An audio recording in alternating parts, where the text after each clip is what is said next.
विद्यार्थियों, पुनः एक बार आपका हार्दिक स्वागत।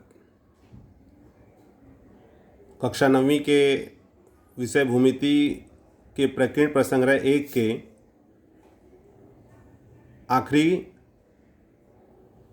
प्रश्न जो 10वां प्रश्न है और ये परीक्षा के दृष्टि से इम्पॉर्टेंट भी है, महत्वपूर्ण भी है। देखते हैं ये प्रश्न क्या है।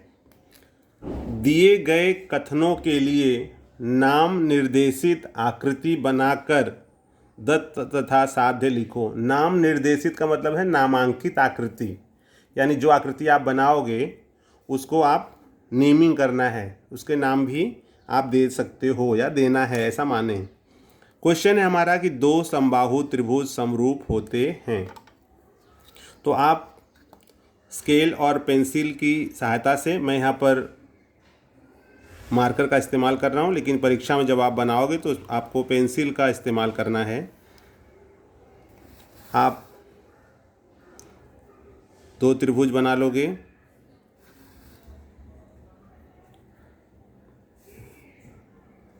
ये त्रिभुज हो गया और एक त्रिभुज हम बना लेते हैं।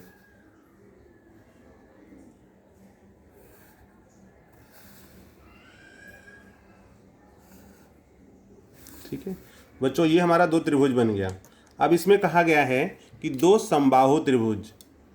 तो जैसे कि आप जानते हो कि समबाहु त्रिभुज का मतलब होता है कि वह त्रिभुज जिसकी सभी भुजाएं समान हों। जैसे ये दोनों, मतलब ये जो त्रिभुज है उसको हम दो चिन्ह से इस प्रकार दर्शा दे रहे हैं, ये हमारा समबाहु त्रिभुज हो गया।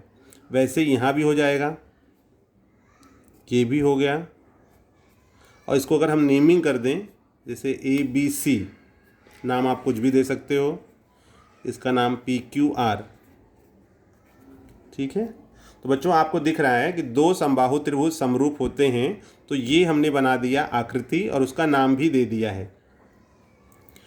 अब इसमें कहा गया है कि आपको नाम निर्देशित आकृति, मतलब नाम के साथ में आकृति बनाइए, बन गई है, दत्त और साध्य लिखना है। तो यहाँ पर हमारा दत्त क्या हो जाएगा? दत्त मतलब दिया गया। तो दिया गया, यदि और तो अगर इसमें यूज़ करें तो इसमें हो जाएगा यदि दिए गए दो त्रिभुज समबाहु त्रिभुज हों। यदि दिए गए दो त्रिभुज समबाहु त्रिभुज हों तो वे त्रिभुज समरूप होते हैं। तो यदि तो का इस्तेमाल इस प्रकार से हम कर सकते हैं। तो दत्त में मैंने कहा कि तो के पहले का जो सेंटेंस है वो आपको लिखना है।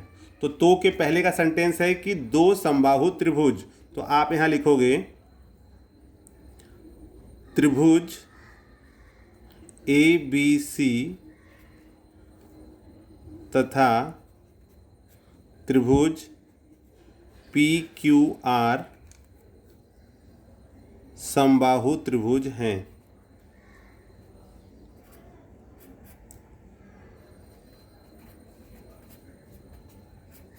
त्रिभुज हैं, या हम इसे ऐसे भी लिख सकते हैं, या त्रिभुज ABC सर्वांगसम त्रिभुज PQR। अब बच्चों इसको ज़रा समझने का प्रयास करो। त्रिभुज ABC तथा त्रिभुज PQR समबाहु त्रिभुज हैं, ये हमें दिया हुआ है। तो ABC PQR समबाहु त्रिभुज हो गया। इसी को हम चूंकि समबाहु है तो जैसे भुजा AB सर्वांगसम है PQ, BC सर्वांगसम है QR और AC सर्वांगसम है PR। तो एक त्रिभुज की जो तीनों भुजाएं हैं वो दूसरे त्रिभुज की तीनों भुजाओं के सर्वांगसम हैं। तो इसलिए हम यहाँ पर जैसे इस प्रकार से भी लिख सकते हो दत्त में, या फिर ऐसे भी शो कर सकते हो कि ABC सर्वांगसम PQR। होप, आशा करता हूँ कि आपको समझ में आया होगा। आगे चलते हैं और अब हम लिखते हैं साध्य। साध्य हमारा क्या होगा? हमें सिद्ध करना है कि त्रिभुज समरूप होते हैं। तो आप यहाँ लिख सकते हो कि त्रिभुज ABC तथा त्रिभुज PQR समरूप त्रिभुज हैं। ठीक है बच्चों, या और हम क्या लिख सकते हैं इसमें ABC तथा PQR समरूप त्रिभुज हैं, ऐसे लिख दिया आपने।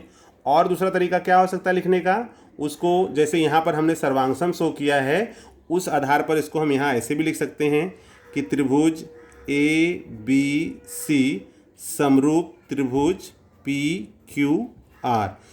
तो इस प्रकार बच्चों इस क्वेश्चन को जो दिया हुआ है कि दो समबाहु त्रिभुज समरूप होते हैं, इस कथन को आप दत्त और साध्य आकृति बना करके लिखो।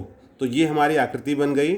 आकृति में नेमिंग आप कुछ भी कर सकते हो, आप चाहिए तो इसका नाम XYZ LMN दे सकते हो, कोई भी अल्फ़ाबेट से आप इसको नेमिंग कर सकते हो।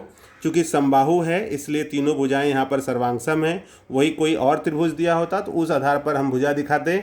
उसका दत्त आप इस प्रकार से लिखोगे ABC तथा PQR समबाहु है। ऐसा न लिखना है तो दूसरा तरीका तो आप ये भी लिख सकते हो कि ABC सर्वांगसम PQR है। और साध्य लिखना होगा तो सिद्ध क्या करना है, तो मैंने कहा है कि सेंटेंस को यदि तो के रूप में आप समझोगे तो आप अच्छी तरह से दत्त और साध्य लिख सकते हो। साध्य जैसे मैंने लिखा है यहाँ पर ABC तथा PQR समरूप त्रिभुज है, उसे हम या ऐसे भी लिख सकते हैं ABC समरूप PQR। तो इस प्रकार से ये 10वें का जो पहला प्रश्न है उसे हम हल कर सकते हैं।